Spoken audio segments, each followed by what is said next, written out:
Diaries, 27 June 2014. We're going to try a little exercise today. I want you to do me a little favor and try and see things, try and see the world as I see it. It's interesting, I will say that. I'm not asking you to believe me, I'm not telling you it's right, I'm just asking you to see the world as I see it. Just for fun. Okay, so how I see the world is this. Go back in time, in your mind, to the beginning of mankind's history.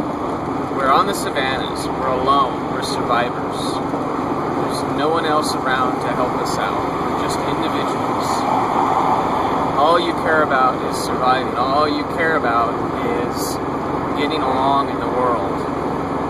And let's go forward a little bit from there, and to the point where we've decided to cooperate. We live in villages, and we realize that working together is far better because we can hunt more successfully. We can do things like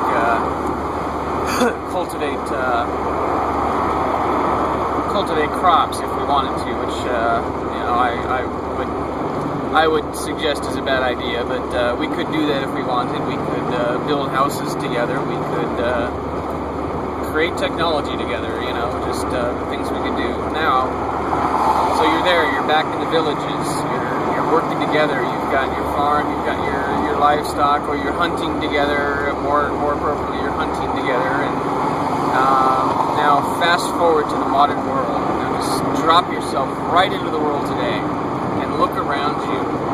Compare what you see to what you understood that brief instance when you were back there in the hunter-gatherer society, is where I put you. Just look around you. Look at all the unnecessary and the absolute unnecessity of everything around you, the absolute illogic. What does it have to do with surviving, with thriving, with enjoying ourselves, with celebrating life instead of struggling with death every day? What does any of this have to do with that? I'm looking at an advertisement for a mall.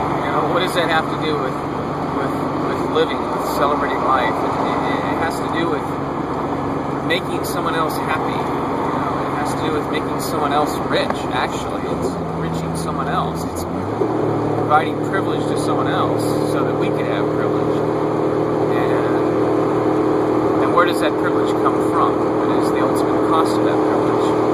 Well, halfway around the world, dying in fires and cramped work conditions and slaving and toiling away because we have a world now where people can no longer survive on nature. They have to depend on societies, and these societies are run by these zombies. And just look around, just look at, I passed an apartment building called the Racquetball Club Apartments. We're going to live in apartments based on our lifestyle of playing racquetball. And we're assuming that our lifestyle of playing racquetball is going to endure our stay in an apartment complex. I think our desire to play racquetball will probably be diminished after 6 months in a racquetball-themed apartment complex, if that long. Just the unnecessity of it all. Just driving. Why am I driving? Why do I have to drive? Why can't I just take my ship? Why can't I just stay on my ship? Oh, because the land is owned by the state. They don't want me on it. Or they want me to pay their exorbitant prices or whatever. Because they want to offer privilege to others. Oh, wait a minute. So I can't survive basic survival because of the fact that our society is geared towards giving privilege to the privileged. So wait a minute.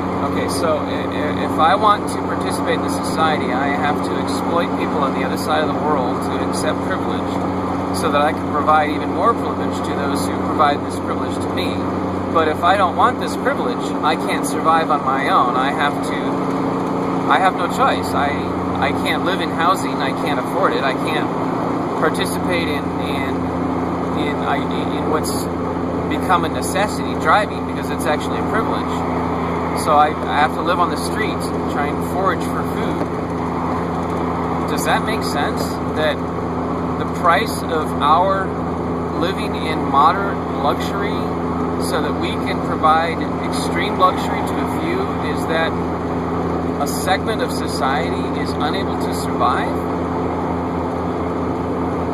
Let's question that. So, how do you like seeing the world as I see it? It's a different place, isn't it? Didn't expect this one, did you? It's not our world, I told you that. It's theirs. It is their world. They have designed it for themselves. They are the recipients of privilege. They are zombies. And why are they zombies? Well, let's take away the privilege and put them back out into the natural world. Remember back there in the villages, and we're all going to work together and survive? Are these people who hoard wealth going to be cooperative and work with others to survive, to flourish, to thrive, to enjoy life? Nope, they're not. Not hardly. They can't survive on their own, but they're not meant to cooperate. So they can't survive in the natural world. They have to create this world for their benefit so that they can survive. And in this world that is the only world in which they can survive, they not only survive, but they flourish in privilege, in the lap of luxury, at our expense. Is it starting to become clear now? I sure hope so, because it's starting to become more clear to me as well. I hadn't realized the gravity of just how fucked up this situation is. It is crazy that we live in an unnatural world so that we can pamper people who cannot survive in the natural world. I say bring on the natural world and see who survives. Yeah. Alright. So, all those fucking asshole yachties over there in Bodega Bay and Sausalito who think they want to fucking take my fucking yacht because I'm not a real sailor. Well, you know what? When shit hits the fan and the only way to survive is going to be on a sailboat, for most, how many of you yachties are going to be taken to your yachts to go survive? Oh, your crew isn't going to go with you? Oh, for shame. Whatever will you do? Who feeds you caviar? Oh, dear me. Oh, yes. So, a little secret for you folks. The zombie apocalypse is happening because you're watching this show.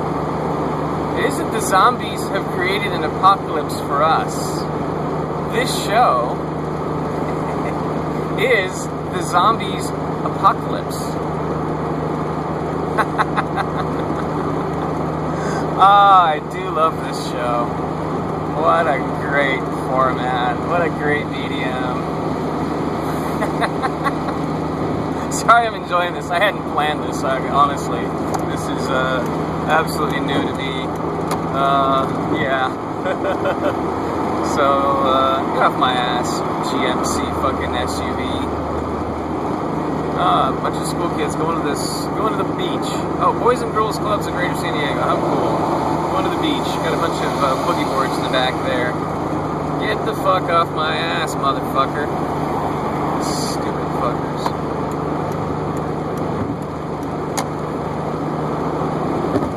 Yeah, watch. This is how we greet people that fucking tailgate you when you're passing buses. Yeah, I love your ego too. Yeah, I'm trying to write a song. I'm gonna try and make it a theme song for this or something. I don't know. It's called I Love You, But I Hate Your Ego. Sorry, I'm in a good mood. I don't care if you like what I don't care if it isn't funny to you. I'm enjoying it. So, yeah, I think I'll quit while I'm ahead.